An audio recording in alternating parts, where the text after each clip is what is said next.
Hello dear student, आपका स्वागत है हमारे यूट्यूब चैनल में। आपको शायद कुछ आवाज़ से या साउंड से कोई प्रॉब्लम थी, तो ये वाला लेक्चर देखिएगा। जो भी साउंड की प्रॉब्लम होगी उन्हें आप हमें कमेंट कीजिएगा।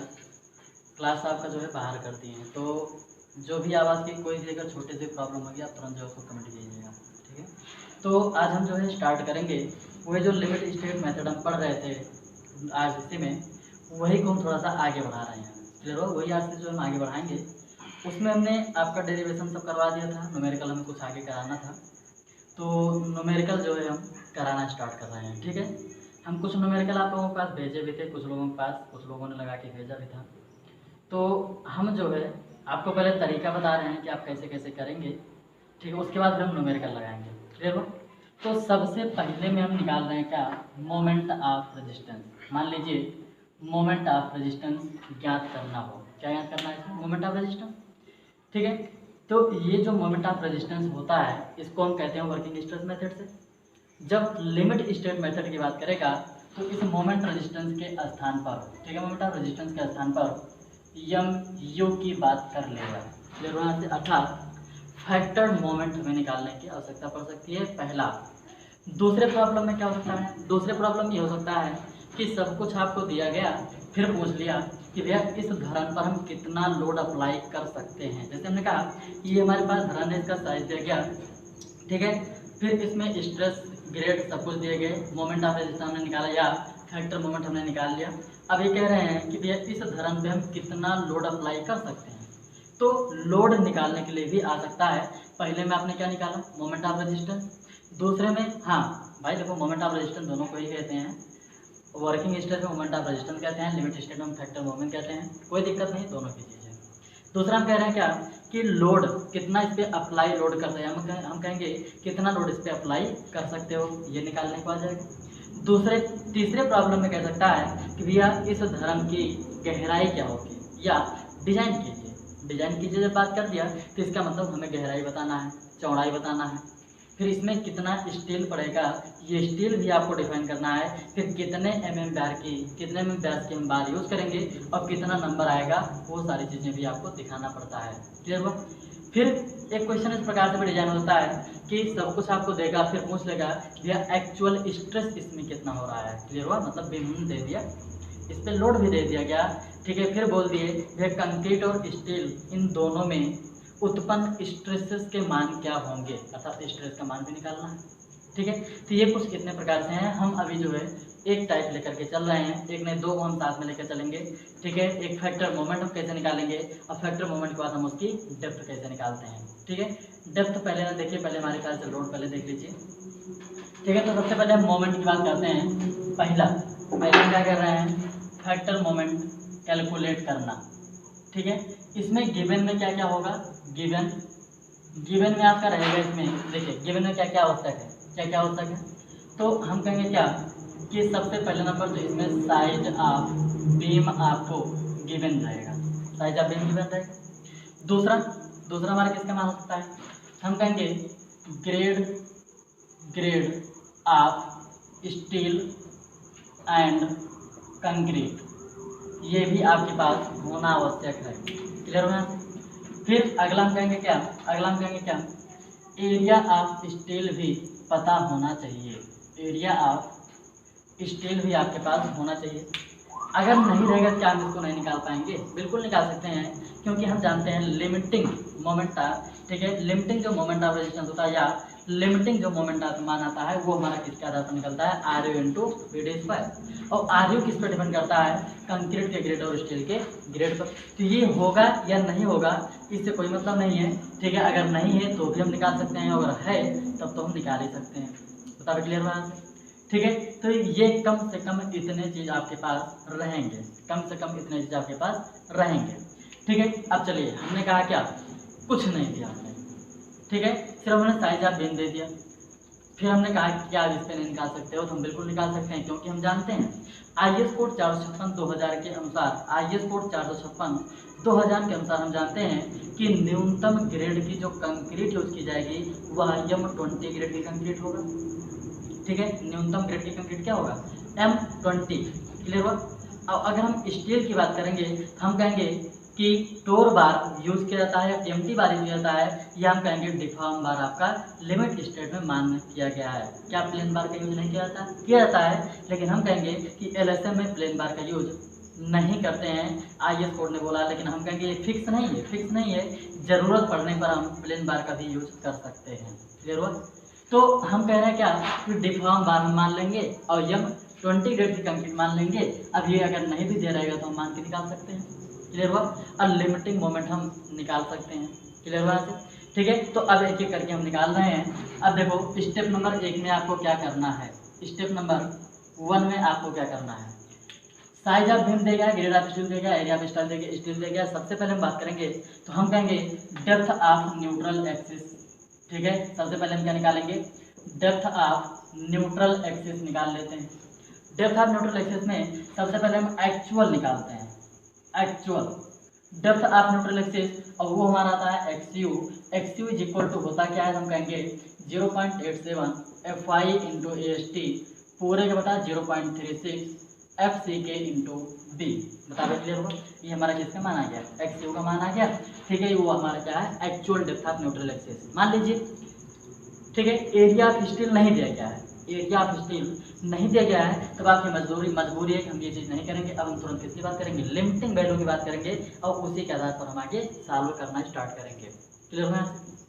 दूसरा, ठीक है, ये ए नंबर पे है। अब बी नंबर पे अगर हम बात करेंगे तो हम कहेंगे लिमिटिंग वैल्यू की हम बात करेंगे।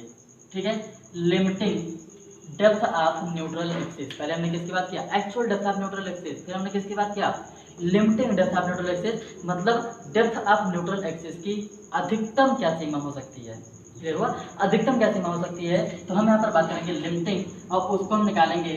ठीक है, इसको हम क्या बोलते हैं भाई, एक्सयू लिमिट, इसको हम क्या बोल दे रहे हैं, एक्सयू लिमिट, या इसी को कहीं कहीं पर एक्सयू मैक्स से भी लिख करके आता है, मैक्सिमम, अर्थात maximum depth of neutral axis. कोई दिक्कत नहीं है, लिमिटिंग मैक्सिमम एक ही चीज़ है, चाहे जो निकाल लो। और इसको हम अगर बात करेंगे तो हम कहेंगे के यू इंटू क्या होता है आपका डी, और के यू का मान भी हमने क्या किया है, ठीक है, आपको टेबल में बता दिया है। मान लीजिए के यू आप नहीं लगाना चाहते हो, फैक्टर आप नहीं लगाना चाहते हो, डायरेक्ट आप सॉल्व करना चाहते हो। ठीक है, तो डायरेक्ट यहाँ से आप सॉल्व कर सकते हो। कैसे सॉल्व करेंगे, ठीक है, 700 डी अपान 1100 प्लस 0.87 FY बता रहे हुआ। ठीक है, तो चाहे ये फार्मूला लगाइए और चाहे इस वाले वैल्यूज निकाल लीजिए। तो हमारे ख्याल से जो सबसे अच्छा पड़ता है वो आपका ये पड़ता है, साल इसमें कम करना, कैलकुलेशन आपको कम करना पड़ता है, और यहाँ से आसानी से निकाल सकते हो। ठीक है, ये पहले स्टेप हुआ। अब इसके बाद हम क्या करेंगे, अब इसके बाद हम टाइप ऑफ सेक्शन की बात करेंगे। यहाँ पर हम टाइप ऑफ सेक्शन की बात करेंगे। टाइप ऑफ सेक्शन का मतलब क्या, टाइप ऑफ सेक्शन का मतलब क्या हम बात करेंगे, हम कहेंगे क्या कि इसमें आपको देखना है कि सेक्शन आपका अंडर रैंक फोर्स है, बैलेंस सेक्शन है कि ओवर रैंक फोर्स है। अब देखो आप एक चीज जानते हो, लिमिट स्टेट मेथड में ओवर रैंक फोर्स सेक्शन का अविकल्पन नहीं किया जाता। क्यों नहीं किया जाता, क्योंकि आर्बिट्रेरी फेलियर है। हमने पिछले लेक्चर में आपको बताया था कि ओवर रैंक फोर्स सेक्शन को यूज नहीं करेंगे। क्यों नहीं करेंगे, क्योंकि आर्बिट्रेरी फेलियर है, बिना इंडिकेट के फेल कर जाता है। क्लियर है? ठीक है, तो यहाँ पर हम टाइप ऑफ सेक्शन की बात करेंगे। हम कहेंगे जब एक्सयू बराबर है एक्सयू लिमिट के, तब उसको हम क्या बोलेंगे, बैलेंस सेक्शन। क्लियर हुआ? तब उसको हम क्या बोलेंगे, बैलेंस सेक्शन बोल देंगे। जब एक्सयू कम हो गया एक्सयू लिमिट से, तब इसको हम क्या बोलेंगे, अंडर रैंक फोर्स सेक्शन। तब इसको हम क्या बोल देंगे, under reinforced section. Clear हुआ? फिर हम कहेंगे कि जब x u is greater than x u limit, तब इसको हम क्या बोल देंगे, ओवर रैंक फोर्स सेक्शन। तब इसको हम क्या बोलेंगे, ओवर रैंक फोर्स सेक्शन। ठीक है, तो अब देखिए, अगर टाइप ऑफ सेक्शन पूछ रहा है तब तो इन तीनों में से आपको बताना है जैसे आपका फॉलो कर रहा है। लेकिन ठीक है, लेकिन अगर वहाँ पर मोमेंट की बात कर रहा है, फैक्टर मोमेंट की बात कर रहा है, ठीक है, या मोमेंट ऑफ रेजिस्टेंस की बात कर रहा है, तब वहाँ पर हम कहेंगे कि ये over rank force section use नहीं किया जाएगा। क्यों नहीं किया जाएगा, अभी थोड़ी देर पहले हमने बताया क्या। ठीक है, ब्रिटिल फेलियर होने के कारण हम कहेंगे इसका यूज हम नहीं करेंगे। तो हम कहेंगे क्या कि इसका यूज हम नहीं करते हैं। ठीक है, यूज नहीं करते हैं। ठीक है, यूज ना करने का एक ही कारण है, वही ब्रिटिल फेलियर, बिना इंडिकेट के फेल करते हैं। अच्छा, मान लीजिए ऐसा हो गया अगर में, तब हम क्या करेंगे। मान लीजिए ऐसा हो गया तो हम तो कह रहे हैं कि लोड तो आप कम नहीं कर सकते हो भाई, जितना आ रहा है उतना आएगा। तो हम कहेंगे जब ये कंडीशन फॉलो कर जाए तो ऐसे स्थान पर हम डबली रेनफोर्स सेक्शन का चयन करते हैं। बता क्लियर हुआ? ठीक है, तो ये चीज़ आपको देखना है, आपको ये लेना है, ये आ गया तो इसको नहीं लेना है क्योंकि हमें मोमेंट आपको निकालना दिखा रहे हैं। ठीक है, अब इसके बाद हम क्या करेंगे, हम कहेंगे तुरंत यहाँ पर। ठीक है, अब इसके बाद हम क्या करेंगे, हम कहेंगे कि जब ये चीज़ आपको निकल गया, अब इसके बाद हम क्या करेंगे। ठीक है, दूसरा स्टेप हम क्या निकालेंगे, लीवर आर्म। दूसरे स्टेप हम क्या निकालेंगे, लीवर आर्म। ठीक है, अब लीवर आर्म आपका निकलेगा और लीवर आर्म को हम लिखेंगे यहाँ पर Z U is equal to D minus 0.42 X U. बताओ क्लियर हो? ये किसके लिए है? एक्स यहाँ पर लिखा गया है, इसका मतलब क्या है, एक्स यहाँ पर कम है, अर्थात ये आपका अंडर रेनफोर्स सेक्शन के लिए लगाया जाएगा। क्लियर हो? Under reinforce section. ठीक है, जब इसी को हमने आगे बढ़ाया, दूसरा हमने लिखा तो ये आपका आ गया जेड लिमिट की अगर हमने बात किया तो यहाँ पर आ गया D minus 0.42 X you limit, और ये आपका हो जाएगा किसके लिए, बैलेंस सेक्शन के लिए। ये आप कह सकते हो कि ठीक है, लिमिटिंग वैल्यू हमारे यहाँ पर क्या आएगी। बता क्लियर हो? ठीक है, तो इन दोनों में से आप यहाँ पर देखिएगा सेक्शन कैसा है, उसी सेक्शन के आधार पर लीवर आर्म का मान भी निकाल लीजिएगा। फिर तीसरे स्टेप में जाएंगे, जब तीसरे स्टेप में जाएंगे तो तीसरे स्टेप में आपका भी कुछ निकलेगा और यहाँ पर हम क्या निकालेंगे, मोमेंट। ठीक है, मोमेंट ऑफ रेजिस्टेंस आप कह सकते हो, फैक्टर मोमेंट ऑफ रेजिस्टेंस भी कह सकते हो। और इसके लिए हम जानते हैं दो, कौन सा भाई, एक हम जानते हैं M U is equal to 0.87 FI into AST। ठीक है, उसके बाद गुणे में आपका भी कुछ आता है 0.87 FI इंटू AST, और इंटू में आपका आता है क्या, जेड, और जेड का मान यहाँ पर कितना है, डी माइनस 0.42 एक्स यू। बता देंगे यहाँ से। ठीक है, कुल मिला के समझ लीजिए फोर्स इंटू डिस्टेंस, और फोर्स हमारा स्ट्रेस इंटू एरिया हमारा हो गया फोर्स, और इसको हमने क्या किया, डिस्टेंस से गुणा करा दिया। ये भी आपका आएगा किसका मान, एम यू का मान आ गया। ठीक है, इसके बाद दूसरा हमारा मान और आता है एम यू लिमिट, ऊपर हम लिख दे रहे हैं। ठीक है, एम यू लिमिट दूसरा हमारा आता है एम यू लिमिट या एम यू मैक्स, दोनों आप कह सकते हो। और जो इसका मान आएगा वो हमारा होगा R U into D D square. बता क्लियर हो? ये कहाँ की बात है, ये कब की बात है, जब हम लिमिटिंग वैल्यू की बात करेंगे, अर्थात बैलेंस सेक्शन हो गया तो। क्लियर हो? तो ये कहाँ पर यूज करेंगे, ये कहाँ पर यूज करेंगे। ठीक है, तो हमने कहा कि सामान्यतः आपका बैलेंस सेक्शन डिजाइन किया जाता है। ठीक है, लेकिन हम कह रहे हैं स्टील का एरिया उसमें डाला गया है, स्टील का एरिया उसमें क्या किया गया, डाला गया है। और जब स्टील का एरिया उसमें डाला गया है तो हम कहेंगे क्या, कि हमें एक्चुअल की जरूरत पड़ेगी, और हम सामान्यतः यही फार्मूला यूज करते हैं। क्लियर हो? लेकिन हम कह रहे हैं ये फिक्स नहीं है, आपका बैलेंस सेक्शन हो गया, दोनों में से आप कोई भी यूज कर सकते हो, चाहे इसको यूज करो चाहे इसको यूज करो। तो अगर इसको आप यूज करोगे ये फैक्टर के आधार पर होता है। ठीक है, टेबल में सारणी में कुछ दिया गया है, हम कहेंगे कि ये वैल्यू आपकी अधिक एक्यूरेट नहीं हो सकती है जितना एक्यूरेट आपका ये होगा। क्यों? क्योंकि एसटी आपका, ठीक है, जो आपके सामने डाला गया है वो आपको दिख रहा है, और इसके आधार पर क्वेश्चन करेंगे तो हम कहेंगे इससे आपकी ज़्यादा एक्यूरेट वैल्यू आएगी। बता रहे क्लियर हो? ये तो टाइम वाइम बचाने के लिए होता है। बैलेंस सेक्शन हो गया, हम कहेंगे इसको उठा के लगाते हैं, आगे को मान आपको याद ही रहता है, बीडी स्क्वायर रख करके तुरंत आप सॉल्व कर देते हो। ठीक है, लेकिन जब आपको सॉल्व करना है, निकालना है अच्छे से, मेंस का पेपर है, तो आपको ये पूरा प्रोसेस करना पड़ेगा। और जहाँ पर बैलेंस सेक्शन आया, अंडर रेनफोर्स सेक्शन आया, ज़्यादातर आप इसी का यूज करेंगे। क्लियर हो? लेकिन अगर एसटी नहीं दिया गया है, मान लीजिए एसटी आपको नहीं दिया गया है, तब आप क्या करेंगे, तो आपकी लगाना ये मजबूरी है। फिर चाहे वो अंडर रेनफोर्स सेक्शन हो, चाहे वो बैलेंस सेक्शन हो, ये आपको लगाना मजबूरी हो जाएगा। बता दें क्लियर हो यहाँ से?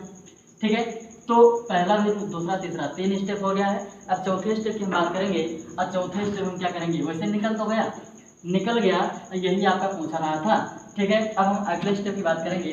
अगले स्टेप हम बात करेंगे चौथे नंबर पे, यहाँ पर करेंगे, ठीक है, अप्लाइंग मोमेंट। ठीक है, अप्लाइंग मोमेंट, अर्थात हम कह सकते हैं क्या, कि किसी बीम पे हम कितना मोमेंट अप्लाई कर सकते हैं, कितना मोमेंट हम अप्लाई कर सकते हैं। अर्थात इनके कहने का मतलब क्या है, इनके कहने का मतलब है कि वास्तव में हम इस पर कितना डाल सकते हैं। ये जो हमारा जो निकला है, ये हम जानते हैं फैक्टर मोमेंट होता है। ये हम जानते हैं क्या है, फैक्टर मोमेंट है, क्योंकि एम यू लिखा है यहाँ पर, अल्टीमेट मोमेंट बात कर रहा है, फैक्टर मोमेंट की बात कर रहा है। ठीक है। जब अप्लाइंग मोमेंट की हम बात करेंगे, या हम कहेंगे कि वह मोमेंट जिसे हम धरण पर अप्लाई कर सकते हैं, वह मोमेंट जिसे हम धरण पर अप्लाई कर सकते हैं वो कैसे निकलेगा। तो हम यहाँ पर बात करेंगे m इज इक्वल टू और एम यू अपान में क्या होता है फैक्टर, और फैक्टर का मान सामान्यता कितना लिया जाता है 1.5। ये आपका आ गया क्या अप्लाइंग मोमेंट।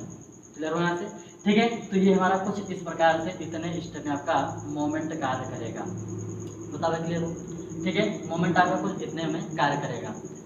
अब अगला मान लीजिए दूसरे में और पूछ लिया कि हम कितना लोड धरण पर अप्लाई कर सकते हैं। मान लीजिए ऐसा बोल दिया कि हम कितना लोड अप्लाई कर सकते हैं, हम इसी को आगे बढ़ा दे रहे हैं, हम इसी को आगे बढ़ा दे रहे हैं, ठीक है। तो एमयू निकाल लिया गया। अब चाहे इसको निकाल लो और चाहे हम लास्ट में जाकर के लोड से भाग कर देंगे, ठीक है, दोनों कर सकते हो। तो हम क्या कर रहे हैं, ये आपका खत्म। दूसरा हम बता रहे हैं कि आप लोड कैसे निकालेंगे, ठीक है। लोड कैसे निकालेंगे, तो लोड निकालने के लिए यहाँ तक आपका स्टेप सेम रहेगा, ठीक है। यहाँ तक स्टेप आपका सेम रहेगा। गिवन में आप लेंथ को आप बढ़ा दीजिएगा, मतलब लेंथ भी आपको क्या होगा गिवन रहेगा, लेंथ भी आपको गिवन रहेगा, ठीक है। अब यहाँ पर हम बात करेंगे जो भी स्टेप है, स्टेप नंबर 4। यहाँ पर हम कहेंगे क्या कि क्या डिजाइन मोमेंट, डिजाइन या बेंडिंग मोमेंट निकाल लेते हैं। और ये बेंडिंग मोमेंट आपका क्या आएगा बी एम, वर्किंग स्ट्रेस में आप पढ़ते थे, और यहाँ पर हमने बताया था क्या एम यू डी। यहाँ पर हमने क्या बताया था एम यू डी, मतलब डिजाइन मोमेंट हमने बात किया। और ये आपका हमने क्या सिंपली सपोर्टेड बीम, ये आपको स्टार्टिंग में बता दिए हैं, हमेशा यूडीएल कार्य करता है, पॉइंट लोड कार्य करता है, तो उसकी हम अलग से बात करते हैं, ठीक है। जो भी पॉइंट लोड होता है हम मानते आए हैं कि एंकर बार द्वारा उसे, ठीक है, यूडीएल में ट्रांसफर कर दिया जाता है। ये आपको हम पीछे बताए हैं। तो ये एक ही चीज़ है आपका, ठीक है, ये एक ही चीज़ है डी एम और M U D. Limit state में हम एम यू डी की ही बात करते हैं, और यहाँ से आपका जो भी मान आएगा वो आएगा W you into L E square by 8। ये लिए आपका क्या है इफेक्टिव लेंथ, ये लिए आपका क्या है इफेक्टिव लेंथ है। यहाँ से हम डब्ल्यू यू की बात कर लेंगे, और ये डब्ल्यू यू जो होगा, ठीक है, एम यू डी किसके बराबर होगा भाई, ठीक है, बेंडिंग मोमेंट। और ये बेंडिंग मोमेंट किसके बराबर होगा मोमेंट ऑफ रेजिस्टेंस के। मोमेंट ऑफ रेजिस्टेंस में आपको दो वैल्यू पता है, एक आपका एम एक आपका क्या एम यू डी में, दो वैल्यू आपको पता है, ठीक है। अब देखना कि सेक्शन आपका कैसा है, सेक्शन आपका कैसा है। अगर सेक्शन अंडर रेनफोर्स है तो हम कहेंगे कि अंडर रेनफोर्स में ये वाला फार्मूला लगेगा, M U is equal to जो भी आपका निकाला गया था, M U is equal to 0.87 F I into A S T, bracket में आपका क्या था Z E. Under reinforce section है तो ये एम यू उठा करके यहाँ पर रखेंगे, बैलेंस सेक्शन हो गया तो ये मैंने उठा के यहाँ पर रख देंगे, ठीक है। लेकिन बैलेंस सेक्शन है तो भी अंडर रेनफोर्स है तो भी हमने कहा क्या कि अगर आपके पास ए एस टी पता है तो आप यही वाला फार्मूला अप्लाई करेंगे, ठीक है। तो यहाँ से हम रखेंगे क्या, और यहाँ से आपका आ जाएगा एम यू डी को हमने एम यू कर दिया, मतलब एम यू डी और एम यू दोनों आपस में बराबर होंगे, और यहाँ पर गुणे 8 हो जाएगा, और बटे में आपका क्या हो जाएगा एल ई स्क्वायर। बता क्लियर हो, ठीक है। यहाँ से हमारा किसका मान आ जाएगा डब्ल्यू का मान आ जाएगा, अर्थात लोड फैक्टर या फैक्टर लोड का मान आ जाएगा। किसका मान आएगा फैक्टर लोड का मान आ जाएगा। फैक्टर लोड के बाद हम कहेंगे कि कितना लोड उस पर हम अप्लाई कर सकते हैं, हमें क्या निकालना है, हम किसी धर्म पर कितना लोड लगा सकते हैं। तो आपको स्टार्टिंग बताया गया था कि जो गिवन लोड रहता है उसमें हम फैक्टर से गुणा करके फैक्टर लोड निकाल लेते हैं, और इसी फैक्टर लोड के आधार पर किसी भी लिमिट स्टेट की हम डिजाइन को स्टार्ट करते हैं। बता दो क्लियर हो। तो ये आपका क्या है फैक्टर लोड है, ये हमारा क्या है फैक्टर लोड है। हम यहाँ पर निकाल रहे हैं क्या कि वह लोड जिसे हम बीम पर अप्लाई कर सकते हैं, वह लोड जिसे हम बीम पर अप्लाई कर सकते हैं, ठीक है। लोड या हम कहेंगे अप्लाइंग लोड, ठीक है, हम अप्लाइंग लोड मतलब बीम पे हम कितना लोड अप्लाई कर सकते हैं वो हम निकालेंगे। तो हम कहेंगे W is equal to W U upon 1.5, और यहाँ पर जो आएगा ये हमारा W हो जाएगा। क्लियर हुआ। अब देखो यहाँ पर क्या है, ये आपका अप्लाइंग लोड है, या आप कह सकते हो कि जो इस पे कार्य कर रहा है। अब इसमें भी कुछ चीज़ें होती हैं, जैसे अगर हम किसी में सेल्फ वेट घटा दें तो हम कहेंगे नेट अप्लाइंग लोड आ जाएगा। नेट अप्लाइंग लोड मतलब क्या कि वास्तव में उस पर हम कितना डाल सकते हैं। ये तो आपका क्या है पूरा कार्यरत भार आ गया है, ठीक है, कार्यरत भार आ गया। हमने कहा इसी में सेल्फ वेट को घटा दीजिए। अच्छा, इसी में सेल्फ वेट को घटा देंगे तो आपका नेट अप्लाइंग लोड यहाँ से मिल जाएगा। बराबर क्लियर हुआ। तो हमारे ख्याल से दोनों स्टेप आपके तैयार हो गए होंगे। क्लियर हुआ, दोनों स्टेप आपके तैयार हो गए हैं। कुछ क्वेश्चन लेके आए हैं और ये क्वेश्चन हमको पहले लगाते हैं। क्लियर हुआ यहाँ से। ठीक है, चलिए क्वेश्चन हम यहाँ से पढ़ रहे हैं, आप लोग लिख सकते हो, नहीं तो आप सिर्फ समझिए और मेन पॉइंट आप लिख लीजिए बस, बाकी पूरी कहानी लिखने की आवश्यकता है आपको नहीं है। ठीक है, चलिए क्वेश्चन हम पढ़ रहे हैं। क्वेश्चन आपका है design a singly reinforce rectangular beam.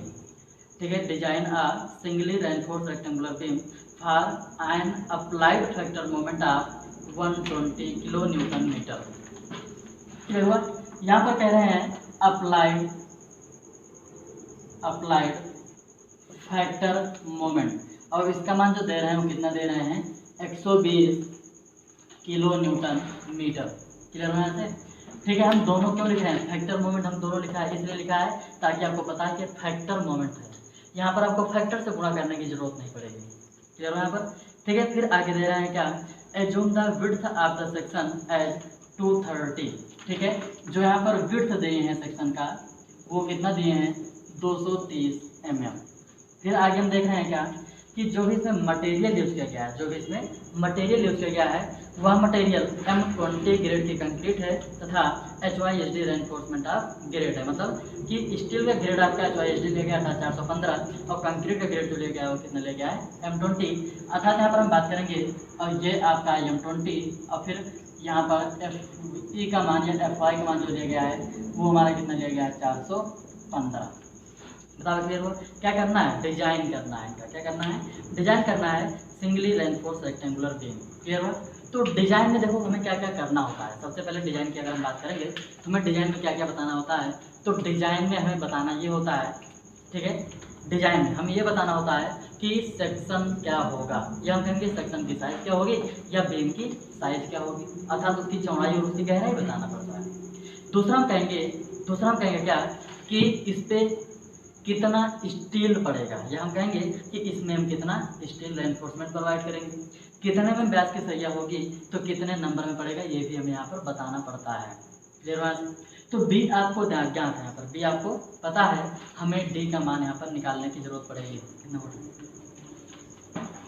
ठीक है, डी हमें निकालने की जरूरत पड़ेगी। अब देखो हम सबसे पहले क्या क्या स्टार्ट करते हैं। ठीक है, तो सबसे पहले हम देखेंगे क्या, सबसे पहले हम साइज की ही बात कर लेते हैं। ठीक है, साइज, लेकिन ये साइज कैसे निकलेगा, चलो पहले हम थोड़ा समझ लेते हैं। यहाँ पर आप कैसे ज्ञात करोगे कि हमें पहले क्या निकालना है, पहले क्या निकालना है। तो हम जानते हैं डी इज इक्वल टू, ठीक है, एम यू अपान में क्या आता है, ठीक है, बी नहीं आर यू इंटू बी, ये होता है नहीं होता है। यहाँ से आप डी का मान निकालते हो। क्लियर हो? ये निकालते हो नहीं निकालते हो? तो एम यू आपको गिवन है, आर यू आपको टेबल से मिल जाएगा जो मैंने बताया था, अब बी भी आपको पता है कि यहाँ से आप डी का मान निकाल सकते हो नहीं निकाल सकते हो, डी का मान तो निकाल सकते हो। ठीक है, तो इसको जो यहाँ पर क्वेश्चन दिया है बहुत ही छोटे में लग जाएगा, बहुत ही छोटे में क्वेश्चन लग जाएगा, क्योंकि ये फैक्टर मोमेंट यहाँ पर दे चुका है। क्लियर हुआ? अगर फैक्टर मोमेंट नहीं दिया होता तब हम कौन सा स्टेप स्टार्ट करते। देखो हमने क्या कहा, जब फैक्टर मोमेंट ना दिया गया हो, तो जब फैक्टर मोमेंट ना दिया गया हो तो हम कैसे करते, हम सबसे पहले निकालते एक्सयू, फिर निकालते एक्सयू लिमिट, दोनों में हम क्या करते, कंपैरिजन करते। अब आपके दिमाग में आएगा क्या हम एक्सयू निकाल पाएंगे, हमने कहा एएसटी नहीं पता भाई, डिजाइन करना है, एएसटी नहीं पता है। तो जब एएसटी नहीं पता है हम कहेंगे वहाँ पर आपका एक ही चीज़ निकलेगा, क्या, एक्सयू लिमिट। ठीक है, आपकी मजबूरी, ये हम आपको बता रहे हैं कैसे आप देखेंगे कि हमें क्वेश्चन का आंसर कहाँ से स्टार्ट करना है। ठीक है, एक्सयू लिमिट के बाद आपका आ जाएगा जेडयू लिमिट, जेडयू लिमिट के बाद फिर आपका आ जाएगा एमयू लिमिट। ठीक है, अर्थात सब लिमिटिंग वैल्यू को आप निकालते हुए चले जाइएगा, क्योंकि आपको एएसटी नहीं पता है इसलिए आप एक्चुअल वैल्यू यहाँ पर नहीं निकाल पाएंगे। बता क्लियर हुआ?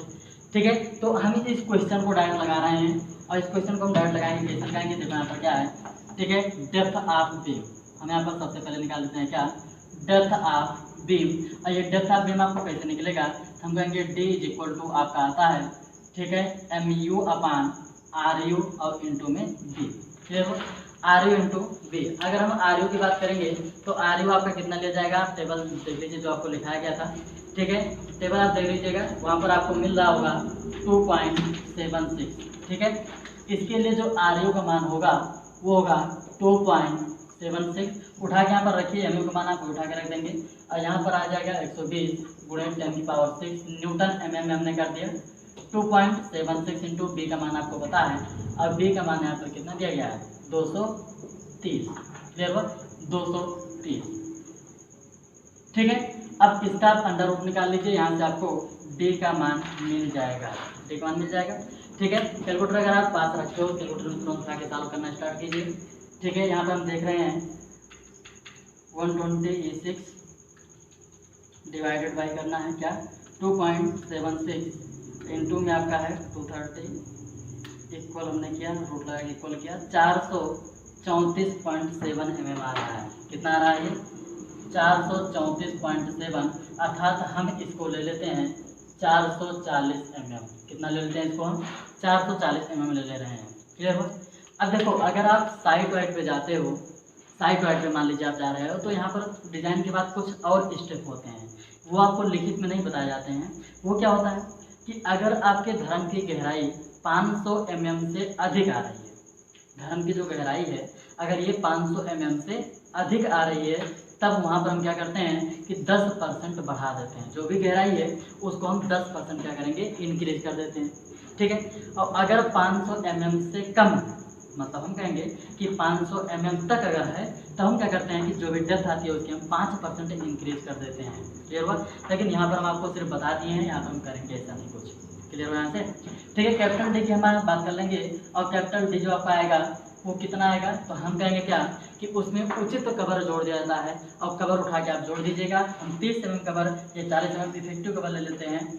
ठीक है, और ये हमारा कितना आएगा टोटल, तो 440 प्लस 40 हम और कर देते हैं, और ये आपका आ जाएगा 480 mm। हमने कवर यहाँ पर 40 mm लिया है, आप कुछ भी ले सकते हैं। ठीक है, 30, 35, 40, 45, 50 जो भी लेना हो ले सकते हो, 50 से ऊपर आपको नहीं जाना है। क्लियर हुआ। तो ये आपका इफेक्टिव कवर है, नहीं तो बीम में 25 mm से कम कवर नहीं होना चाहिए, ये चीज़ अपना ध्यान में रखिएगा। ठीक है, हमने डी का मान बता दिया, बी का मान हमें पता है, साइज आप बीम हमें मिल चुकी है। क्लियर हुआ। अगर हम डिजाइन की बात करेंगे तो डिजाइन आपका यहीं पर सीमित, लेकिन अभी हम और कहेंगे वो क्या, अभी हमारा डिजाइन कंप्लीट नहीं होता है जब तक हम स्टील का एरिया ना बता दें। अब स्टील का एरिया भी बता देते हैं। ठीक है, जब स्टील का एरिया की बात करेंगे तो स्टील का एरिया के लिए फार्मूला आपका कुछ होगा। क्या होगा, उसके लिए भी फार्मूला जानते हैं भाई, कौन सा फार्मूला जानते हैं उसके लिए।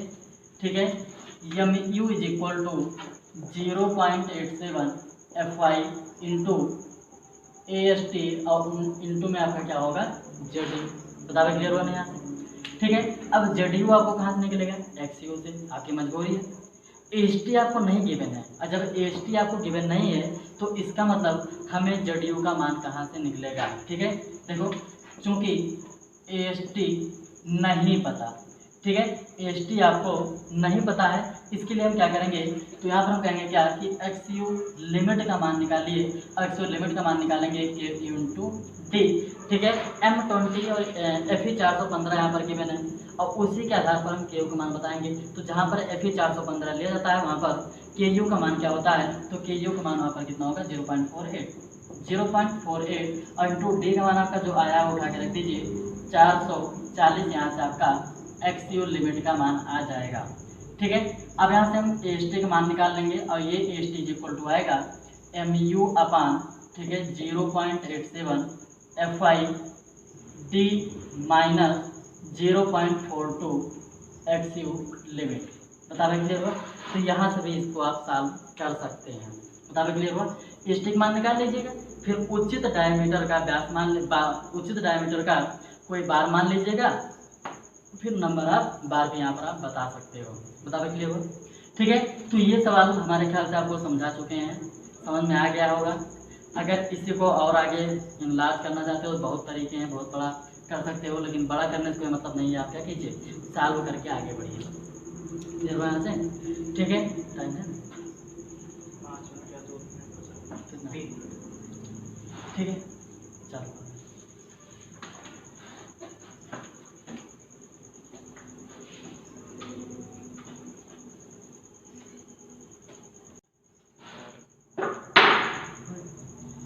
देखो, इसी को हम एक प्रकार से और सॉल्व कर सकते हैं।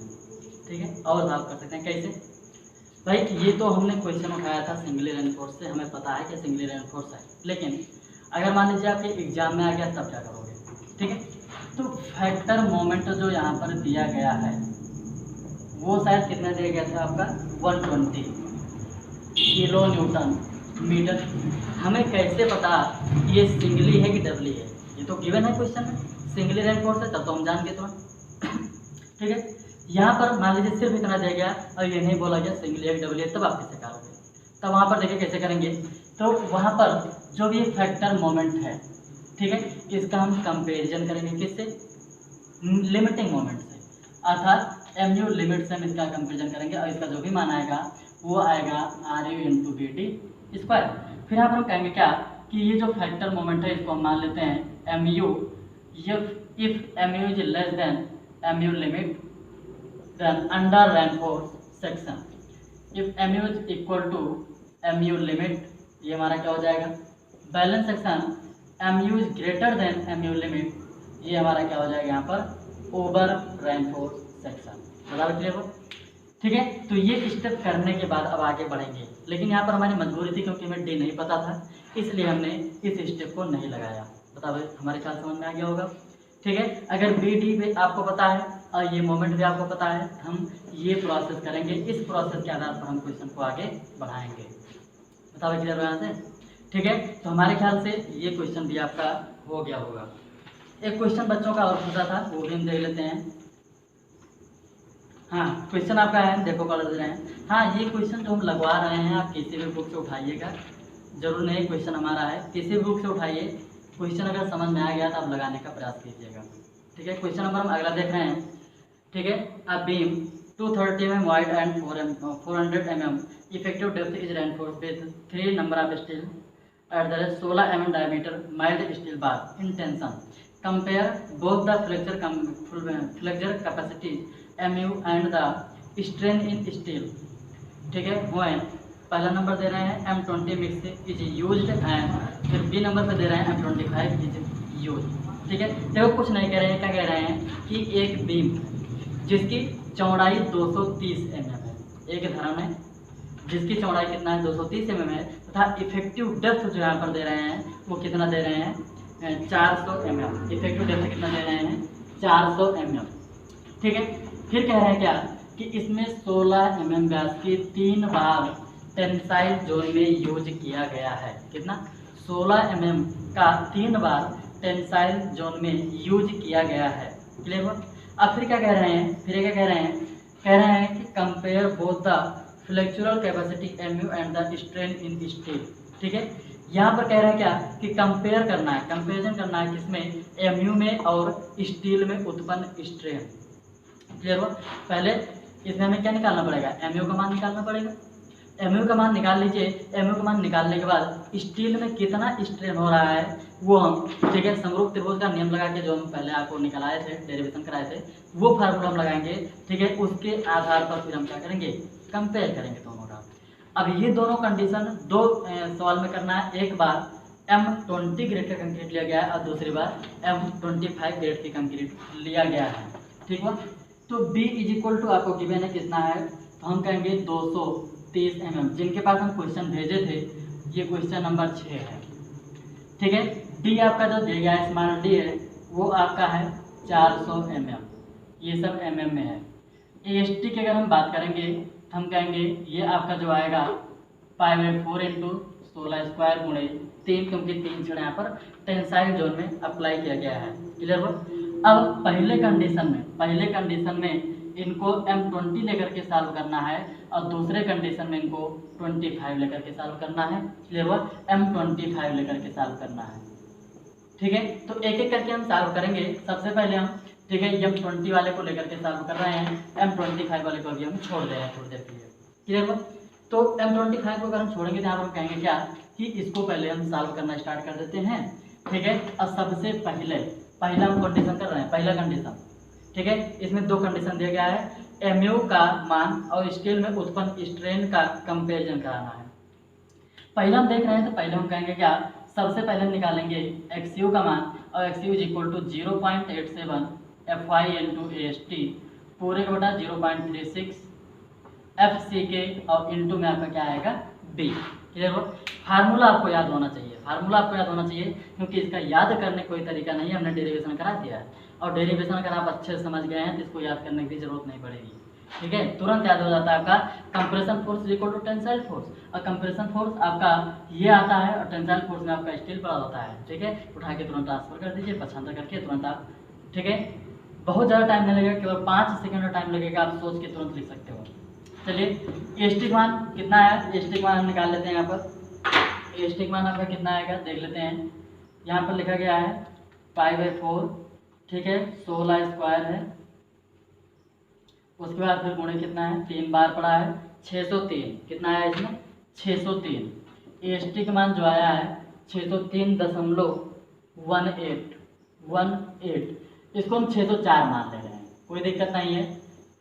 पॉइंट में 1/8 mm स्क्वायर है, कोई दिक्कत नहीं है उससे। ठीक है, लिमिट स्टेट में 5 mm का टॉलरेंस रहता है, वर्किंग में 10 mm का टॉलरेंस रहता है।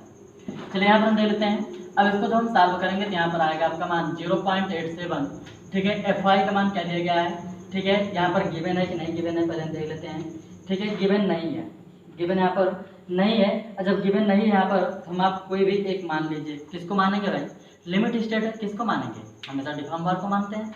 तो डिफॉर्म बार यहाँ पर ले लीजिए और हम मान लेंगे कि FY इज इक्वल टू, यहाँ पर हम कितना ले रहे हैं 415 लेकर के हम सॉल्व करेंगे।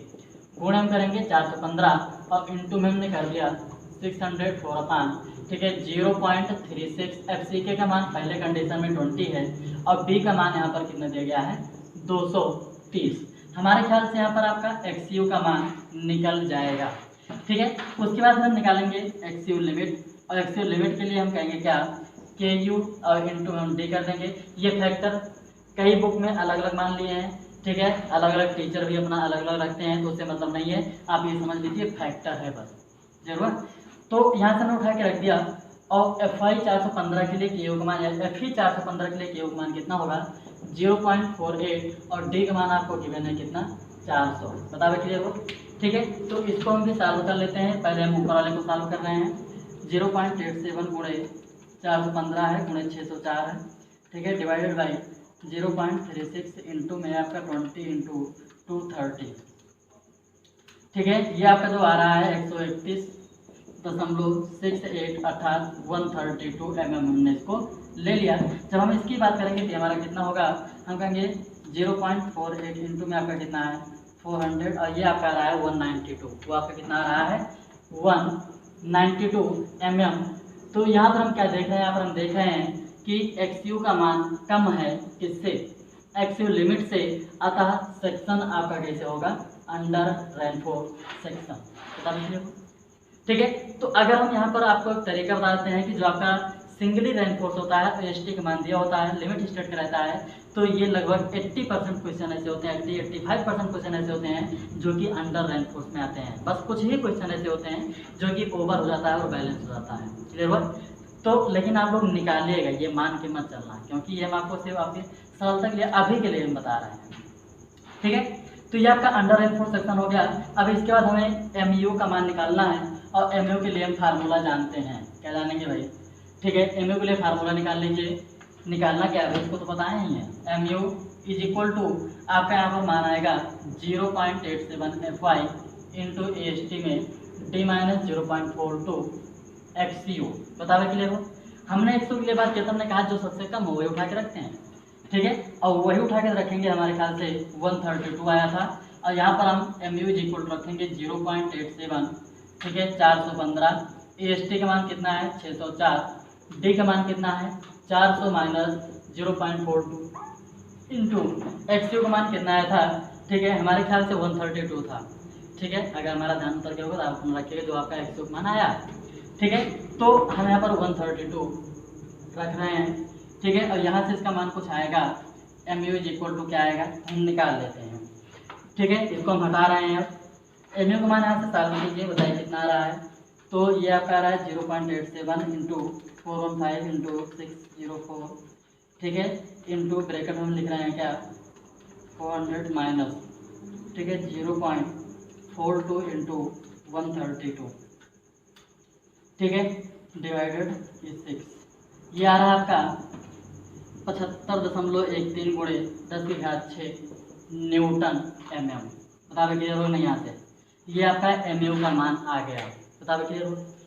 ठीक है, अब क्या कह रहा है कि स्टील में उत्पन्न स्ट्रेन के साथ इनकी क्या करना है, तुलना करना है। ठीक है, तो स्टील में उत्पन्न स्ट्रेन कैसे हम निकालेंगे, इतना आपको समझ में आ गया है, तो हम इसको मिटाएंगे और फिर आगे हम बढ़ाएंगे। ठीक है, अब देखो पहला हमने जैसे किया वैसे आप दूसरा भी करेंगे। बशर्ते क्या करना है, FCK का मान आप जहाँ पर 20 लेते हैं वहाँ पर कितना लेंगे हम 25 लेकर के आगे की ओर बढ़ते हुए चले जाएंगे। ठीक है, दूसरा आप खुद करेंगे, हमने पहला बता दिया, दूसरा आप खुद करेंगे। दूसरे में क्या करना है, दूसरे में पहले में FCK का मान 20 लिया गया था और दूसरे कंडीशन में FCK का मान 25 लिया गया है। क्लियर हुआ, तो दूसरा आप खुद वहाँ पर करेंगे। फिर हमने कहा क्या कि अब इसी में हम स्ट्रेन की बात कर लेते हैं। तो ये हमारा कुछ स्ट्रेन डायग्राम ऐसे ही बना था, अंडर लाइन फोर्स है। क्लियर हुआ, अंडर लाइन फोर्स है। तो पहले अंडर लाइन फोर्स पे आप मन करें, पहले यहाँ पर हम करते हैं कि हम दोनों में स्ट्रेन कैसे निकालेंगे। ये आपका होता है CU और ये आपका होता है SCU। क्लियर हुआ, ये यहाँ से यहाँ तक जो होता है ये हमारा होता है XU। क्लियर हुआ, और ये यहाँ पर हमारा जो होगा D - XU। बता क्लियर होगा नहीं। यहाँ से समरूप त्रिभुज का नियम लगाइए, और जब समरूप त्रिभुज का नियम लगाएंगे तो ये आपका आएगा इतना इज इक्वल टू, ठीक है, सॉरी यहाँ पर हम करेंगे बटे में D - XU पूरा हम कर देते हैं बराबर कंक्रीट अब बटे में हम करेंगे क्या यहाँ पर XU। यहाँ से आपको स्टील में उत्पन्न स्ट्रेन निकालना है। क्या निकाल नहीं पाओगे, निकल जाएगा भाई, क्योंकि कंक्रीट में जो स्ट्रेन होता है 0.0035, पता भाई यही मैक्सिमम स्ट्रेन होता है कि नहीं होता है, मैक्सिमम स्ट्रेन होता है कंक्रीट में। मैक्सिमम स्ट्रेन ये पता हो गया। स्टील में आपको स्ट्रेन निकालना है, स्ट्रेन आप निकाल पाओगे नहीं निकाल पाओगे, यहाँ से निकाल सकते हो। ठीक है, आसानी से यहाँ से आप बता सकते हो। क्लियर हो यहाँ से। अब मान लीजिए ये स्ट्रेन आपको पता है, ये स्ट्रेन आपको पता है, और फिर हम कह रहे हैं कि अंडर लाइन फोर्स सेक्शन है, तो अंडर लाइन फोर्स सेक्शन में हम जानते हैं क्या कि ये स्टील आपका जो होता है फुल यूटिलाइज होता है। ठीक है, कहाँ पर, अंडर लाइन फोर्स सेक्शन में। तो ये हमारा क्या अंडर लाइन फोर्स सेक्शन ही तो है। और जब अंडर लाइन फोर्स सेक्शन है तो स्टील यहाँ पर फुल यूटिलाइज होगा। अगर ओवर लाइन फोर्स सेक्शन होता, क्या ओवर लाइन फोर्स सेक्शन होता, तब हम कहते कि स्टील में हम एक्चुअल स्ट्रेस का मान निकालेंगे। बता क्लियर हुआ, तो वो वहाँ की कंडीशन है ओवर लाइन फोर्स सेक्शन की। अगर आपके पास कोई क्वेश्चन ऐसा मिलेगा तो आप हमारे पास भेज दीजिएगा, हम उसको तुरंत करवा देंगे। बता क्लियर हुआ, ठीक है। तो ये आपका कुछ निकाल लीजिएगा, निकाल तो जाएगा नहीं है। ठीक है, अब दूसरा कंडीशन आपको खुद करना है। M20 जो हमने लिया था, अब आपको कह लेना है M25 लेकर के चलना है। बता क्लियर हुआ, तो इस टाइप से जितने भी न्यूमेरिकल होंगे आप लोग लगाइएगा। किसी भी लेवल का हो, हमें लेवल से मतलब नहीं है, किसी भी लेवल का हो, क्वेश्चन में अगर मोमेंट ऑफ रेजिस्टेंस पूछ रहा है, बेंडिंग उस पर बेंडिंग मोमेंट पूछ रहा है, या आने वाला लोड पूछ रहा है, आने वाला मोमेंट पूछ रहा है, ठीक है, या स्ट्रेन मोमेंट ऑफ रेजिस्टेंस जो भी पूछ रहा है, अगर इस टाइप के कोई भी सवाल है तो वो सवाल आप सारे लगा लेंगे। क्लियर हुआ, तो आगे जो है हम अगला कल दिखाएंगे आपको, उसमें क्या स्ट्रेस कैसे निकालते हैं और परसेंटेज ऑफ स्ट्रेस हम कैसे निकालेंगे, वो आपको जो है अगले वीडियो में दिखाएंगे। ठीक है।